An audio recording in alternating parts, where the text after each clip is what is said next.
Shalom dan selamat pagi Pak. Perkenalkan nama saya Amanda Delineski Sinaga dengan NIM 250101162. Grup E semester 2. Di sini saya akan melanjutkan kitab bacaan saya dari Matius dan untuk sekarang terambil dari Matius pasal 9 dan pasal 10.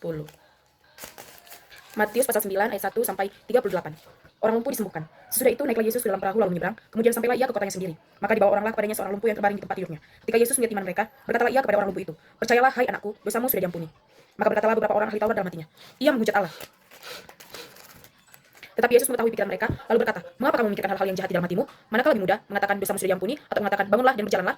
Tetapi supaya kamu tahu bahwa di dunia ini anak manusia berkuasa mengampuni dosa." Lalu berkatalah ia kepada orang lumpuh itu, "Bangunlah, angkatlah tempat tidurmu dan pulanglah ke rumahmu." Dan orang itu pun bangun lalu pulang. Maka orang banyak yang melihat hal itu takut lalu memuliakan Allah yang telah memberikan kuasa sedemikian itu kepada manusia. Matius pemungut cukai mengikut Yesus. Setelah Yesus pergi dari situ, ia melihat seorang yang bernama Matius duduk di rumah cukai. Lalu ia berkata kepadanya, "Ikutlah aku." Maka berdirilah Matius lalu mengikut. Kemudian ketika Yesus makan di rumah Matius, datanglah banyak pemungut cukai dan orang berdosa dan makan bersama-sama dengan dia dan murid-muridnya. Pada waktu orang Farisi melihat hal itu, berkatalah mereka kepada murid-murid Yesus, "Mengapa guru makan bersama-sama dengan pemungut cukai dan orang berdosa?" Yesus mendengarnya dan berkata, "Bukan orang sehat yang memerlukan tabib, tetapi orang sakit. Jadi pergilah dan pelajarilah arti firman ini. Yang kukehendaki ialah belas kasihan dan bukan persembahan, karena aku datang bukan untuk memanggil orang benar, melainkan orang berdosa." Hal berpuasa. Kemudian datanglah murid-murid Yohanes kepada Yesus dan berkata, "Mengapa kami dan orang Farisi berpuasa tetapi murid-muridmu tidak?" Jawab Yesus kepada mereka, "Dapatkah sahabat-sahabat mempelai laki-laki berduka cita selama mempelai itu bersama mereka? Tetapi waktunya akan datang mempelai itu diambil dari mereka dan pada waktu itu mereka akan berpuasa. Tidak seorang pun menambahkan secari lain yang belum susut pada baju yang tua, karena jika demikian penambal itu akan mencabik baju itu lalu makin besarlah koyaknya. Begitu pula anggur yang baru tidak diisikan dalam kantong kulit yang tua, karena jika demikian kantong itu akan koyak sehingga anggur itu terbuang dan kantong itu pun hancur. Tetapi anggur yang baru disimpan orang dalam kantong yang baru pula, dan dengan demikian terpeliharalah kedua-duanya. Anak kepala rumah ibadat perempuan yang sakit pendarahan.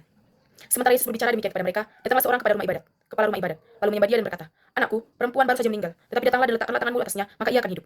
Lalu Yesus pun bangunlah dan mengikuti orang itu bersama-sama dengan murid-muridnya. Pada waktu itu seorang perempuan yang sudah 12 tahun lamanya menderita pendarahan, maju mendekati Yesus dari belakang dan menjamah jubahnya. Karena katanya dalam hatinya, "Asal kujamah saja jubahnya, aku akan sembuh." Tetapi Yesus berpaling dan memandang dia serta berkata, "Teguhkanlah hatimu, hai anakku, imanmu telah menyelamatkan engkau." Maka sejak saat itu sembuhlah perempuan itu. Ketika Yesus tiba di rumah kepala rumah ibadat itu dan melihat peniup-peniup seruling dan orang banyak ribut, berkatalah ia, "Pergilah, karena anak ini tidak mati tetapi tidur." Tetapi mereka menertawakan dia. Setelah orang banyak itu diusir, Yesus masuk dan memegang tangan anak itu, lalu bangkitlah anak itu. Maka tersiarlah kabar tentang hal itu ke seluruh daerah itu. Yesus menyembuhkan mata dua orang buta. Ketika Yesus meneruskan perjalanannya dari sana, dua orang buta mengikutinya sambil berseru-seru dan berkata, "Kasihanilah kami, hai anak Daud." Setelah Yesus masuk ke dalam sebuah rumah, datanglah dua orang buta itu kepadanya dan Yesus berkata kepada mereka, "Percayakah kamu bahwa aku dapat melakukannya?" Mereka menjawab, "Ya Tuhan, kami percaya." Lalu Yesus menjamah mata mereka sambil berkata, "Jadilah kepadamu menurut imanmu." Maka melihatlah mata mereka, dan Yesus pun dengan tegas berpesan kepada mereka katanya, "Jagalah supaya jangan seorang pun mengetahui hal ini." Tetapi mereka keluar dan memasyhurkan dia ke seluruh daerah itu. Seorang bisu disembuhkan. Sedang kedua orang buta itu keluar, dibawalah kepada Yesus seorang bisu yang kerasukan setan. Dan setelah setan itu diusir, dapatlah orang bisu itu berkata-kata. Maka heranlah orang banyak katanya. Yang demikian belum pernah dilihat orang di Israel. Tetapi orang Farisi berkata, dengan kuasa penghulu setan ia mengusir setan. Belas kasihan Yesus terhadap orang banyak. Demikianlah Yesus berkeliling ke semua kota dan desa, yang mengajar dalam rumah ibadat dan memberitakan Injil kerajaan surga, serta menyiapkan segala penyakit dan kelemahan. Melihat orang banyak itu, tergeraklah hati Yesus oleh belas kasihan kepada mereka, karena mereka lelah dan terlantar seperti domba yang tidak bergembala. Maka katanya kepada murid-muridnya, "Tuayan memang banyak, tetapi pekerja sedikit. Karena itu mintalah kepada Tuhan yang mempunyai tuayan, supaya ia mengirimkan pekerja-pekerja untuk tuayan itu." Matius pasal 10 ayat 1 sampai 42. Yesus memanggil kedua belas rasul. Yesus memanggil kedua belas muridnya dan memberi kuasa kepada mereka untuk mengusir roh jahat dan untuk melenyapkan segala penyakit dan segala kelemahan. Inilah nama kedua belas rasul itu. Pertama Simon yang disebut Petrus dan Andreas saudaranya, dan Yakobus anak Zebedeus dan Yohanes saudaranya, Filipus dan Bartolomeus, Thomas dan Matius pemungut cukai, Yakobus anak Alfeus dan Tadeus, Simon orang Zelot dan Yudas Iskariot yang mengkhianati dia. Yesus mengutus kedua belas rasul. Kedua belas murid itu diutus oleh Yesus dan ia berpesan kepada mereka, "Janganlah kamu menyimpang ke jalan bangsa lain atau masuk dalam kota orang Samaria, melainkan pergilah pada domba-domba yang hilang dari umat Israel. Pergilah dan beritakanlah kerajaan sorga sudah dekat. Sembuhkanlah orang sakit, bangkitkanlah orang mati, tahirkanlah orang kusta, usirlah setan-setan. Kamu telah memperolehnya dengan cuma-cuma, karena itu berikanlah pula dengan cuma-cuma. Janganlah kamu bawa emas atau perak atau tembaga dalam ikat pinggangmu. Janganlah kamu bawa bekal dalam perjalanan. Janganlah kamu bawa baju dua helai, kasut atau tongkat, sebab seorang pekerja patut mendapat upahnya. Apabila kamu masuk kota atau desa, carilah di situ seorang yang lain dan tinggallah padanya sampai kamu berangkat. Apabila kamu masuk rumah orang, berilah salam kepada mereka. Jika mereka layak menerimanya, salam itu turun ke atasnya. Jika tidak, salam itu tidak kembali kepadamu. Dan apabila seorang tidak menerima kamu dan tidak mendengar perkataanmu, keluarlah dan tinggalkanlah rumah atau kota itu dan kebaskanlah debunya dari kakimu. Aku berkata kepadamu, sesungguhnya pada hari penghakiman tanah Sodom dan Gomora akan lebih ringan tanggungannya daripada kota itu. Penganiayaan yang akan datang dan pengakuan akan Yesus. Lihat, aku mengutus kamu seperti domba ke tengah serigala, sebab itu hendaklah kamu cerdik seperti ular dan turut seperti merpati. Tetapi waspadalah terhadap semua orang, karena ada yang akan menyerahkan kamu kepada majelis agama dan mereka akan menyisah kamu di rumah ibadatnya. Dan karena aku, kamu akan digiring ke muka penguasa-penguasa dan raja-raja sebagai suatu kesaksian bagi mereka dan bagi orang-orang yang tidak mengenal Allah.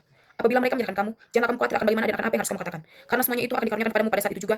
Karena bukan kamu yang berkata-kata, melainkan roh Bapamu, dia yang akan berkata-kata di dalam kamu. Orang akan menyerahkan saudaranya untuk dibunuh. Demikian juga seorang ayah akan anaknya. Dan anak-anak akan memberontak terhadap orang tuanya dan akan membunuh mereka. Dan kamu akan dibenci semua orang oleh karena namaku, tetapi orang yang bertahan sampai pada kesudahnya akan selamat. Apabila mereka menganiaya kamu dalam kota yang satu, larilah ke kota yang lain. Karena aku berkata kepadamu, sesungguhnya sebelum kamu selesai mengunjungi kota-kota Israel, anak manusia sudah datang. Seorang murid tidak lebih daripada gurunya, atau seorang hamba daripada tuannya. Cukuplah bagi seorang murid jika ia menjadi sama seperti gurunya, dan bagi seorang hamba jika ia menjadi sama seperti tuannya. Jika tuan rumah disebut Beelzebul, apalagi seisi rumahnya.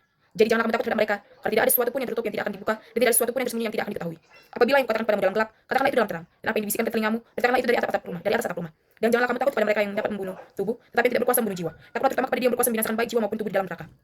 Bukankah burung pipit dijual 2 ekor seduit? Namun seekor pun daripadanya tidak akan jauh ke bumi di luar kehendak Bapamu. Tidak akan jatuh ke bumi di luar kehendak Bapamu. Dan kamu, rambut kepalamu pun terhitung semuanya. Sebab itu janganlah kamu takut, karena kamu lebih berharga daripada banyak burung pipit. Setiap orang yang mengakui aku di depan manusia, aku juga akan mengakuinya di depan Bapakku yang di surga. Tetapi barang siapa menyangkal aku di depan manusia, aku juga akan menyangkalnya di depan Bapakku yang di surga. Yesus membawa pemisahan bagaimana mengikut Yesus. Janganlah kamu menyangka bahwa aku datang untuk membawa damai di atas bumi. Aku datang bukan untuk membawa damai, melainkan pedang. Sebab aku datang untuk memisahkan orang dari ayahnya, anak perempuan dari ibunya, menantu perempuan dari ibu mertuanya, dan musuh orang ialah orang-orang seisi rumahnya. Barang siapa mengasihi bapa atau ibunya lebih daripadaku, ia tidak layak bagiku. Dan barang siapa mengasihi anak laki-laki atau perempuan lebih daripadaku, ia tidak layak bagiku. Barang siapa tidak memikul salibnya dan mengikut aku, ia tidak layak bagiku. Barang siapa mempertahankan nyawanya, ia akan kehilangan nyawanya. Dan barang siapa kehilangan nyawanya karena aku, ia akan memperolehnya. Barang siapa menyambut aku, ia menyambut aku. Dan barang siapa menyambut aku, ia menyambut dia yang mengutus aku. Barang siapa menyambut seorang nabi sebagai nabi, ia akan menerima upah nabi. Dan barang siapa menyambut seorang benar sebagai orang benar, ia akan menerima upah orang benar. Dan barang siapa memberi air sejuk secangkir saja pun pada salah seorang yang kecil ini, karena ia muridku, aku berkata kepadamu, sesungguhnya ia tidak akan kehilangan upahnya daripadanya. Demikianlah pembacaan kitab Matius pada hari ini. Sekian dan terima kasih Pak. Shalom.